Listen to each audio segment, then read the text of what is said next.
Oggi a Venezia l'udienza preliminare del processo a carico di Antonio Ascione, reo confesso dell'omicidio dell'ex moglie Mariarca Mennella, e la GIP accoglie la richiesta di rito abbreviato. Picchia e insulta la fidanzata che scappa e viene salvato dal vicino di casa, 26enne di Mestre arrestato. Depresso per una cartella di Equitalia da 200.000 euro, un uomo si stava buttando da un ponte di Vigonovo, salvato grazie all'intervento di un negoziatore.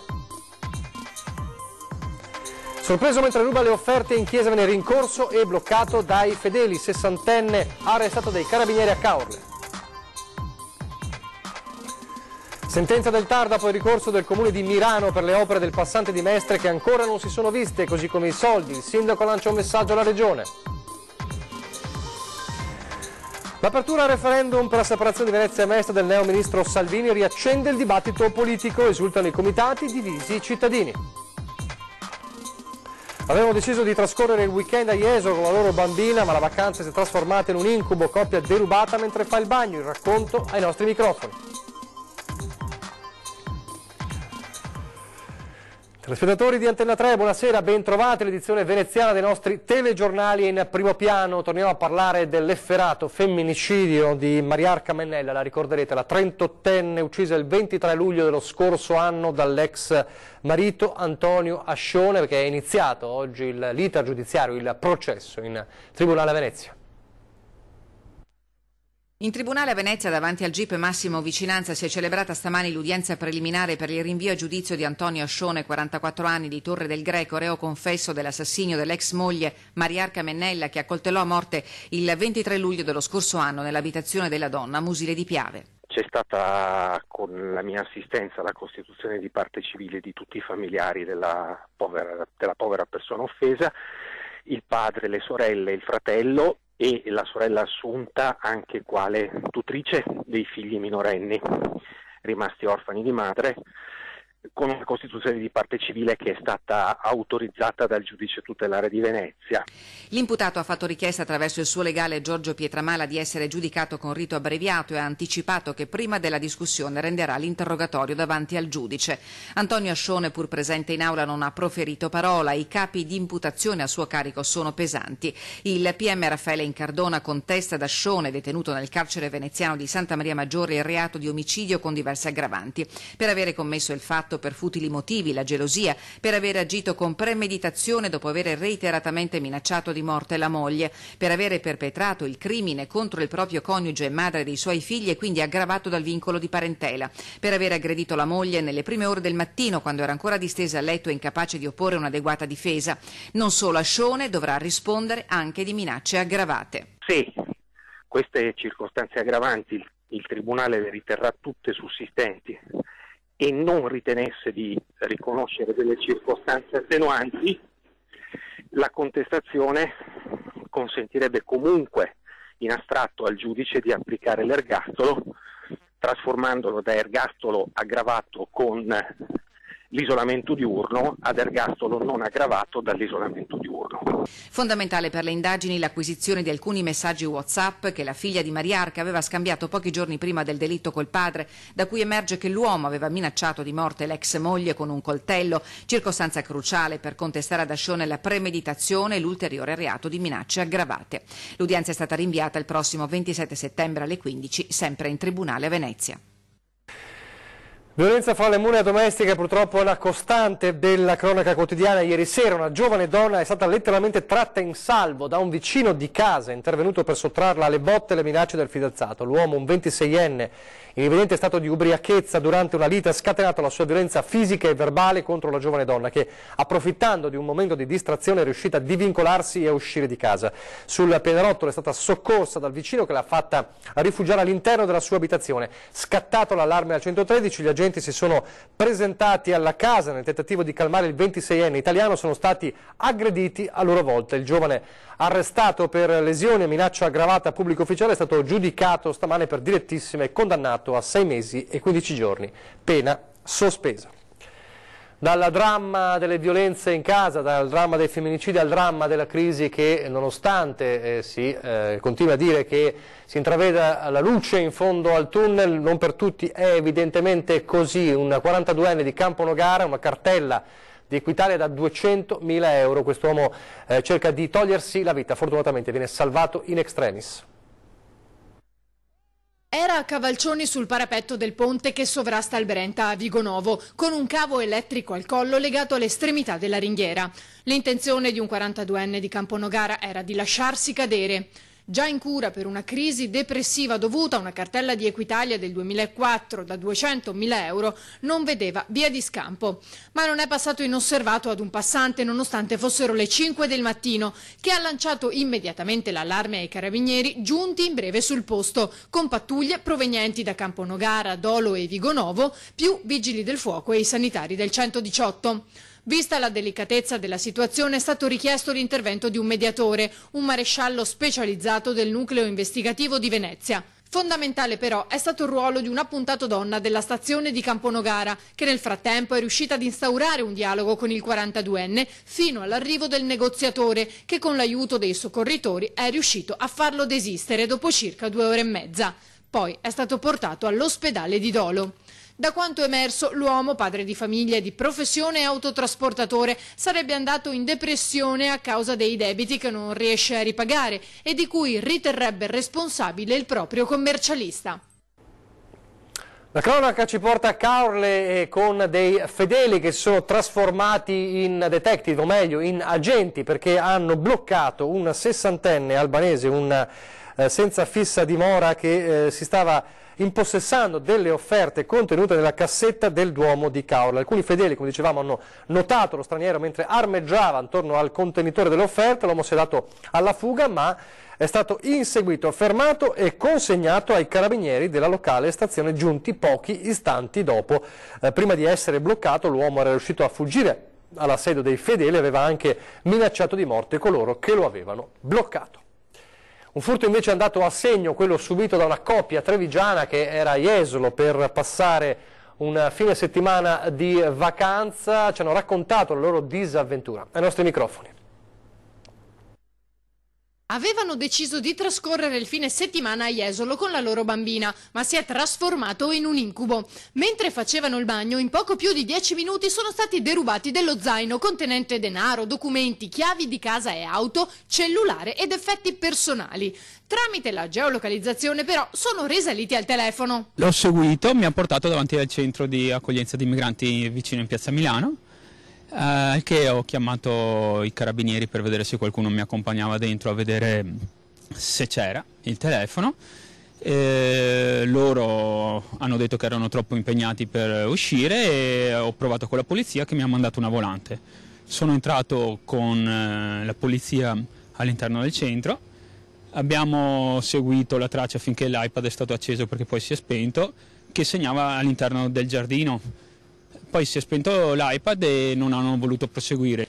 La coppia racconta non solo di non essere stata abbastanza aiutata nella ricerca del cellulare localizzato nel giardino della Croce Rossa dove sono ospitati i migranti, ma sarebbe anche stata accusata di razzismo. Quando il mio moroso poi ha detto scusatemi ma vedo la localizzazione qua, vi prego, cioè è paradossale questa situazione, fate qualcosa.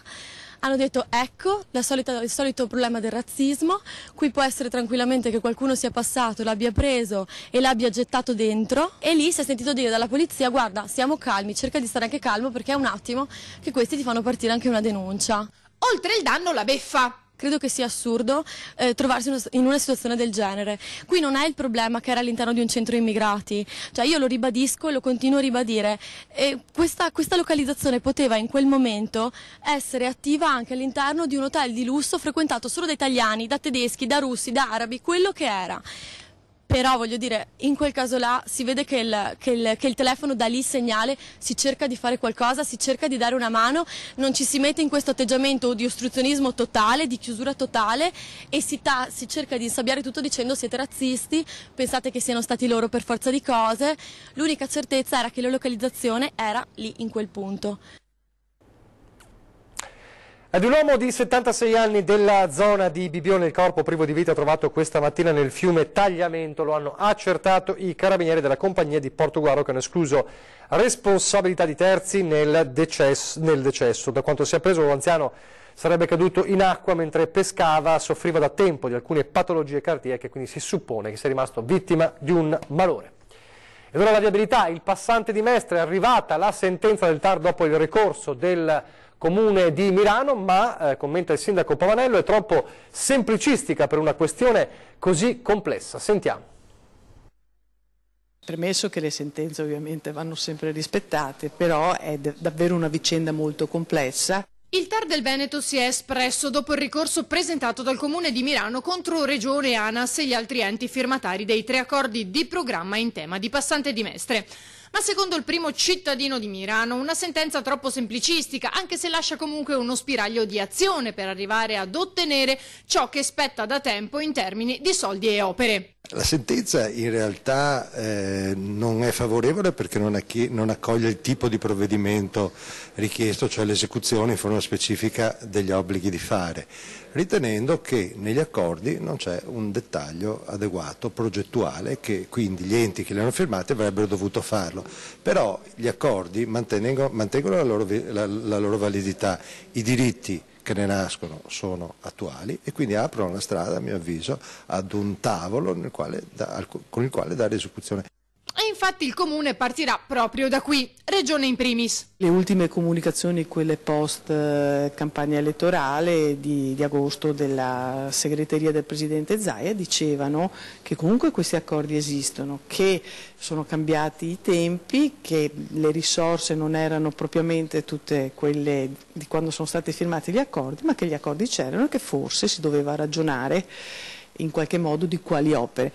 Io aggiungo, dobbiamo però sbrigarci perché qui sono tutti i cittadini e le cittadine di Milano, a prescindere dalle appartenenze politiche, e sono gli interessi di questo territorio. Nell'atto integrativo sono 21 le opere solo per quanto riguarda Mirano. I 19 milioni, le opere puntuali più queste opere che non sono state realizzate come dovevano essere realizzate, hanno portato a un complesso di oltre 43 milioni di euro di lavori quindi non realizzati o somme non riconosciute al Comune di Mirano. Tra queste è la famosa via Porara, che necessita di interventi urgenti. Per questo il Comune potrebbe vedersi costretto ad azioni estreme. Valuteremo attentamente se c'è la possibilità di adottare un provvedimento, un'ordinanza sindacale che vieti per esempio il transito dei mezzi pesanti, visto che le condizioni strutturali, così come ci sono state descritte dai nostri funzionari, non sono più adeguate al transito, a sostenere un transito di un certo tipo.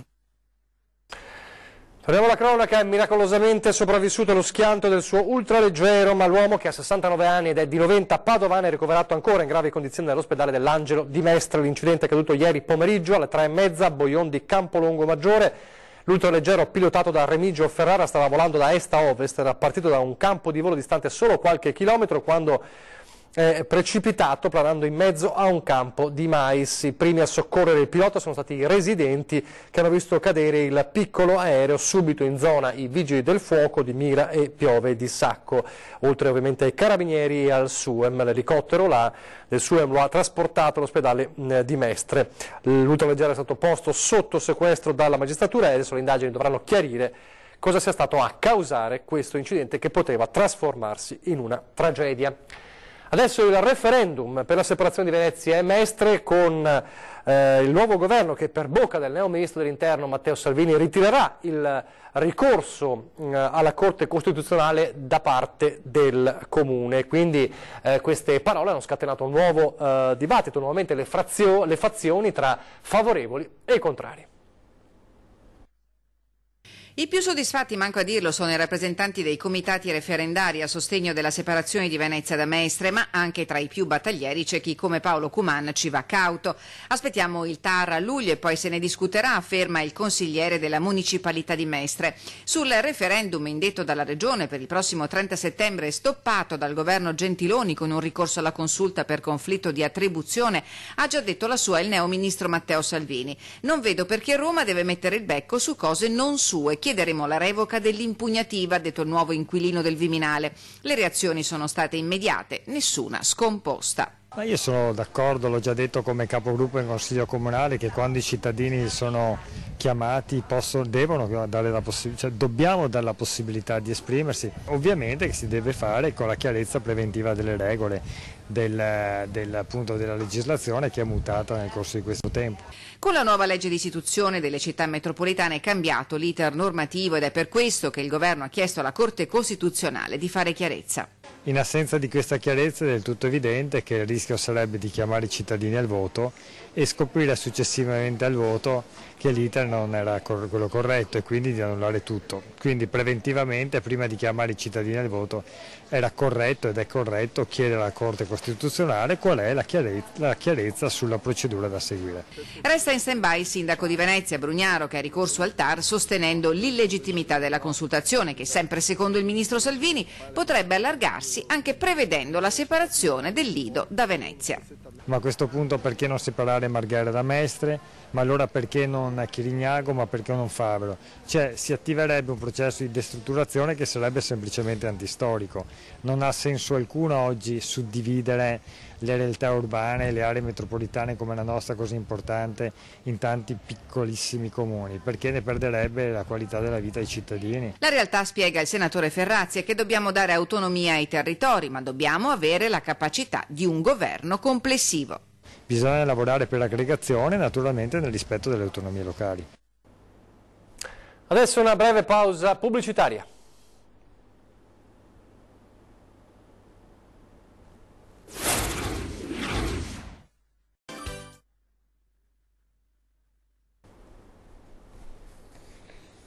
Rieccoci in studio in diretta, parliamo adesso delle elezioni amministrative del 10 giugno, si avvicina il voto di domenica, il comune più importante al voto domenica nel veneziano è San Donà di Piave. Allora iniziamo da questa sera un breve viaggio tra i candidati sindaco della città di San Donà di Piave, a partire dal sindaco uscente, Andrea Cereser, centrosinistra. Negli anni più difficili della storia della Repubblica sono diversi i risultati che in qualche modo riconosco all'amministrazione. Intanto di aver creato delle condizioni per recuperare quei posti di lavoro, oltre 1000, che erano stati persi negli anni difficili della crisi. Dopo 5 anni da sindaco di San Donà si ricandida Andrea Cereser, 52enne veterinario, col sostegno del Partito Democratico e di 3 liste civiche. Avevamo promesso più lavoro e abbiamo mantenuto l'impegno, rivendica, favorendo l'espansione di alcune aziende storiche e incentivando l'offerta turistica. Abbiamo inoltre intercettato consistenti risorse per alcune fondamentali opere pubbliche. Ora ci sono oltre 10 milioni di euro che serviranno per realizzare entro il 2020 le nuove stazioni ferroviarie e degli autobus, e questo costituirà il cuore di uno sviluppo urbano che porterà sicuramente vantaggi per l'economia, per l'occupazione, ma anche per la qualità della vita. Nei prossimi 5 anni, promette Cereser, consolideremo gli importanti risultati raggiunti in materia di sicurezza che hanno portato a una sensibile diminuzione dei reati nel comune. Abbiamo fatto partire una realtà importante di controllo di vicinato con quasi 3.000 persone aderenti, è stato avviato un distretto, una collaborazione con i comuni vicini e anche con il comune di Venezia che gestisce la parte amministrativa delle sanzioni codice della strada e che ci consente di avere più persone sul territorio. Abbiamo portato a termine il percorso verso l'armamento degli agenti di polizia locale che adesso sono nelle condizioni, e hanno già cominciato a farlo, di uscire anche dopo le 20 di sera. Nel 2013 siamo partiti dicendo prima al lavoro, ricorda il sindaco, lo slogan della nuova amministrazione sarà prima i giovani. Ricordo che 100 anni fa i ragazzi del 99 sono quelli che hanno sollevato le sorti di una guerra che sembrava persa, e oggi quei ragazzi, compresi i loro coetanei, quelli un po' più giovani eccetera, possono essere, devono essere la risorsa su cui ricostruire la città. È già iniziato invece il nostro viaggio da qualche giorno nell'altro comune al voto, ce ne sono altri 3 ovviamente, ma nell'altro comune abbastanza dopo San Donà più importante al voto, cioè Martellago. Allora continuiamo a conoscere i candidati con Virginio Castellaro. Gli storici militanti di Rifondazione Comunisti Italiani hanno dato vita alla lista a sinistra per Martellago, che sostiene la candidatura a sindaco di Virginio Castellaro, 62enne ex operaio della Pometon di Maerne. Al primo punto del suo programma la questione degli alloggi. Io ho un caso che praticamente persone da Martellago che sono emigrati in Sicilia perché erano state licenziate, sono ritornate qua a Martellago e non riescono a trovare un alloggio in affitto. Questa è una famiglia. Allora vogliamo dare a queste persone delle risposte certe? Negli ultimi anni, sostiene Castellaro, si sono viste in paese troppe colate di cemento, se verrà eletto non ce ne saranno altre. Vedi la questione in via delle Motte, è una cosa indecente, vedi la questione tra via Lazio e via Trento e altre cose che si stanno costruendo, diciamo, a Olmo e quant'altro. Insomma, è ora di dire basta. Secondo l'esponente della sinistra è poi necessario un efficientamento della macchina comunale per dare risposte soprattutto ai più bisognosi. Ho lavorato tutta la vita nel privato, racconta, dove certe lungaggini non sarebbero mai state tollerate. Non può essere che una persona, diciamo una famiglia che ha un portatore di handicap, una carrozzina gli chiedono di risolvere un problema architettonico, fare un piccolo scivolo e questi qua non riescono a trovare risposta. Un caso mio, una causa personale anche se banale, però per far mettere una tabella, diciamo, con il numero civico, anche perché per il postino che possa consegnarmi la posta ci sono voluti 14 mesi, è una cosa assurda. Il Comune deve poi svolgere un ruolo maggiormente attivo nelle trattative sindacali, conclude il candidato sindaco, e garantire realmente una serie di diritti che finora sono rimasti sulla carta. Per quelle persone che non sono in grado di essere assistite a casa, quindi hanno bisogno di un'assistenza continua nell'arco delle 24 ore, si deve pensare anche a una struttura all'interno del comune o se non è possibile, diciamo, nei comuni limitrofi, però con certezze di posti letto, insomma. Con uno dei candidati, sindaco di Martellago, si chiude questa edizione del nostro telegiornale di Venezia. Grazie per averci seguito, arrivederci.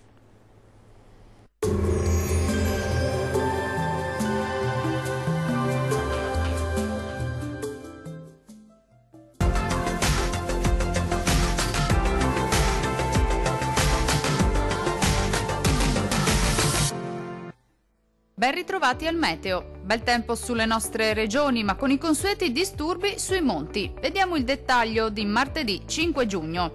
Sul Veneto sarà buono al mattino con ampio soleggiamento. Dal pomeriggio aumenteranno le nubi, anche con qualche temporale associato, specie sui rilievi del Bellunese e del Vicentino. In genere asciutto ovunque altrove. Temperature minime tra 15 e 19 gradi, valori massimi compresi invece tra 23 e 28 gradi circa. Non cambia di molto la previsione sul Friuli Venezia Giulia, qualche spazio soleggiato in più al mattino, poi col passare delle ore lieve peggioramento con qualche rovescio possibile un po' su tutti i settori della nostra regione. Le temperature minime saranno comprese tra 17 e 19 gradi, valori massimi compresi invece tra 25 e 27 gradi circa. Diamo uno sguardo infine al Trentino Alto Adige. Situazione del tutto simile, sarà infatti buono al mattino, poi nelle ore pomeridiane si accenderà l'instabilità con rovesci e temporali sparsi ma piuttosto frequenti. Migliorerà ovunque entro la serata. Temperature minime tra 14 e 15 gradi, valori massimi che si attesteranno invece intorno ai 26 gradi. Dal meteo di Antenna 3 per ora è tutto. Arrivederci.